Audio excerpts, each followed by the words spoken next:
अर्चना, आज बटाट्याचे पराठे करायचे आहेत। बटाटे शिजून सोलून ठेवलेले आहेत, किसून घे तू फक्त। चालेल आत्या।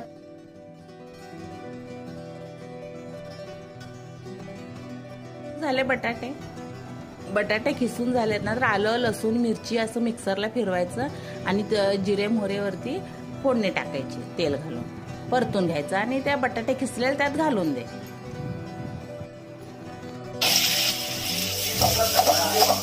त्यात थोडंसं हळद घातलंय आता काय करायचं आत्या?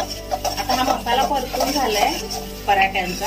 आता हा झाला ना गार, ते आपण त्या बटाट्या खिसलास ना त्याच्यात घालू।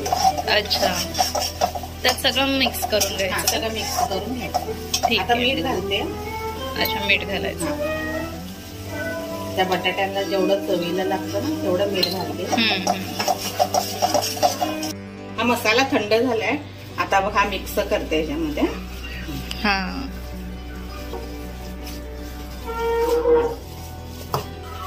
आता काय करायचं? आता हा मसाला मिक्स झाला ना सगळा, की आता याचे गोळे करायचे एकसारखे आपल्याला। अच्छा,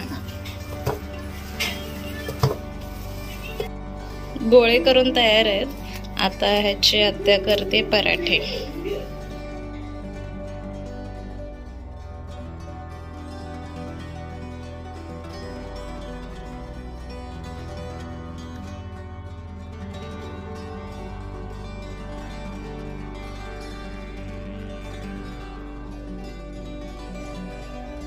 एकदम मस्त मऊ असं छान असे पराठे झालेत। खूप सुंदर, खूप सुंदर।